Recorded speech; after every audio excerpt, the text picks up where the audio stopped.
goal.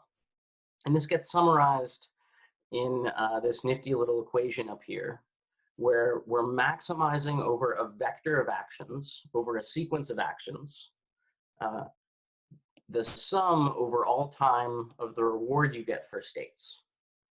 And this is related to models of rationality, where we say people are trying to maximize reward or accomplish tasks in the world. This particular model is called the Markov decision process. There are a bunch of similar things in most applications of AI.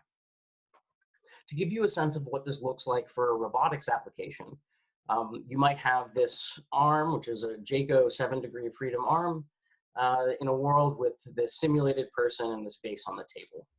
We would describe that by the position of the person, the position of the robot, and the position of the base, the different actions or motions the robot can take with its joints, and the reward, in this case, the way we tell the robot what we want, is going to be a sum of distances.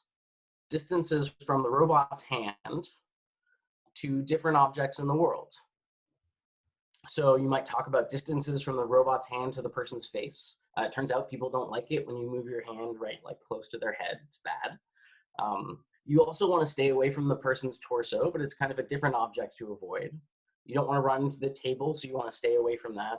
And you don't want to run into the base. And so we would include these as objects to stay away from. And then the last thing that we need is to set these weights. We have to say, how bad is it to be close to these different objects? And this is the encoding of our goal for the robot. This is what determines what it's going to do. And it turns out tuning these weights is really hard. And it's something that I started to spend a lot of my time doing over the course of grad school. So here's an example of what that might look like. We've got here a slider, each controlling one of those weights. So this is telling you how important it is to avoid running into the head versus to avoid running into the base. And you go back and forth between tuning them and saying and changing the values and recomputing the trajectories, and then you measure your performance by how well it does in a bunch of environments. So the robot arm is kind of moving. We have an idea of how we'd like it to move in each setting. And you go through this process of iteratively tuning these weights in order to get the robot to do what you want. And what this pointed out to me was that that story I told you guys before about how robots make choices is actually a bit of a fiction. It's kind of how we pretend that robots make decisions. In practice, sitting outside of that planning algorithm or whatever optimization you have a system designer. And that system designer is responsible for figuring out the reward function that the robot actually optimizes. And this programming process is really it's the new type of programming that we're doing when we put AI systems into the world. And furthermore, that process of setting reward functions, which is not like slow and tedious and hard, is also incredibly brittle. So you finally work hard, get something that works in a bunch of different situations, you're feeling good, and then you go to a new environment and it does this. And just moves its hand right through the vase, kind of smacks it out of the way. And the thing is, I can't tell you what's different about this situation, just that whatever weights we had in that previous setting didn't work here. So not only is it that we have to think about this process of communicating our goals, but we also have to be thinking about the fact that any goal we write down is probably wrong in at least some ways. And there's, in this case, a representation of what you really want. Your true intent is something that we are trying to communicate, and we're doing that, and we can't always do it right, because at the end of the day, we're only human. So this can go wrong in a whole bunch of ways, not just for robotics. This is an example of a deep reinforcement learning system that was learning how to do boat racing. So play a boat racing video game. It's really clearly not doing that, right? But in this case, the thing is, this is not due to a bug in the code. This robot is actually doing exactly what they asked it to do. What happened was the system designers looked at this problem and they said, well, we'd like the boat to win the race, which involves going around the track and going faster than everyone else, but we don't know how to write that down. But luckily enough, there's this really handy score button. This score function down in the bottom, and you get points for playing this racing game. And we can just tell the robot to get as high of a score as it can. And it just happens to be that these green balloons, which the robot was spinning in circles and collecting, are worth points. And so the robot actually found an ingenious strategy to get essentially an infinitely high score. Because by spinning in circles, the boat race wouldn't end. Your score would get as high as it could. And you would just continue collecting points forever and ever. You just like discovered like a money tree or something, for those of you who are playing Animal Crossing. So the question is what happened, of course, is we had this score as an objective, but what we really wanted was to have systems that could win. And we didn't know how to describe that appropriately. And this was something that I was beginning to pivot my research towards. And I was thinking about, well, we've got reinforcement learning and we've got robotics, and we want to be able to describe what we want to these systems really well. And then 2016 came along, which was a tumultuous year for many of us. And one of the interesting things that grew out of that was there started to be a lot of media articles that looked something like this. So here's a representative one by a political scientist from the University of North Carolina named Zeynep Tufekci. And what she said was, to keep users watching, YouTube utilizes a recommendation system powered by artificial intelligence. Indeed, after Google Brain took over YouTube's recommendations in 2015, there were laudatory articles on how it had significantly increased engagement. Engagement is a measure of how much time people spend on the site, how much they click on different things, how many comments they write, and so on. YouTube's algorithms will push whatever they deem engaging. And it appears they have figured out that wild claims, as well as hate speech and outrage peddling, can be particularly so. And so for me, as someone who is thinking about the wrong objectives and incentives for robots, this was really interesting. Because what's happening in those content recommendation systems like YouTube and Facebook is you have a bunch of different pieces of content, articles and videos that they could show you. And there is, in effect, a robot choosing which of those to show to someone. And how are they choosing that? Well, they're choosing that in order to maximize the engagement that people have with that system. And so in this case, they'll select maybe that orange piece of content. And this seems pretty innocuous, pretty reasonable. But to me, remember, think about that score function in that boat racing game. And what seemed like a pretty reasonable goal or objective actually led to counterintuitive and surprising behavior. And it turns out the same thing does happen with engagement objectives. So particular, there's one piece of information which for us we know about because of the Journal of Political Psychology in 1994. And what happened is they went and surveyed people to find out properties of people's belief in conspiracy theories. And the relevant part is this highlighted section right here, which says that people who believed in one conspiracy were more likely to believe in others. And if you're trying to optimize engagement with sets of videos, this is really, really useful because there are tons of videos about conspiracy theories and there's a bunch of different branches of them. And so if you found someone who's interacted with one a lot, that's a predictor that they're going to interact with other types of conspiracy videos. And furthermore, these videos tend to be very engaging. Once people buy into them, they spend tons of times watching and they engage very highly. And so we've actually found is, as those articles pointed out, systems have developed a bias for this engaging content in order to recommend and disseminate conspiracy videos broadly. And for me, what I noticed is this is the same problem that we get with that boat spinning in circles. Sitting outside of that engagement optimization is the company, is the system designer that's putting in a goal of engagement to the system. And in their head, there's something separate, which is their true intent, their real goal, which could be engagement. That's certainly important, but it includes a lot of other properties. It includes the stock price. These companies don't want to be exposed to regulatory risk from bad PR around this. The companies maybe don't care, but the people within the companies care about the fairness of these algorithms and how they interact with people.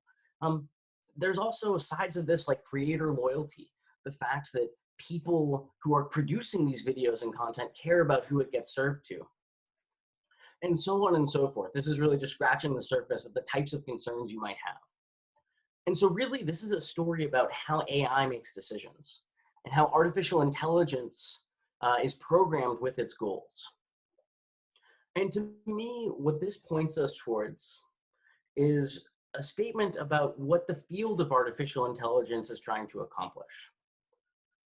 I think many practitioners would describe the goal of artificial intelligence as a goal to design and build a machine that can effectively optimize for any specified objective. You write down a task, you write down a goal, and you have a system that can optimize for that effectively and accomplish it. And what my work was about, and what I'm continuing to work on, and what I think is crucial for us to adopt both as a research field and society, is a kind of small but consequential change here, which is that the goal of artificial intelligence has to be to build and design a machine that can effectively optimize for the intended objective that people have in their heads. And with that, I'm going to stop the talk. Thanks very much, guys. This was great. Clap, clap, clap, clap, clap. That was great. Are there any questions that I can take? Yeah, I want to ask a question. Can you go back to the last slide? Yeah, sure. Kind of broadening the horizons here. When I saw this first quote, I also wanted to change that same section. But I wanted to say something like, the goal of artificial intelligence is to design and build a machine that can effectively optimize for an arbitrary objective.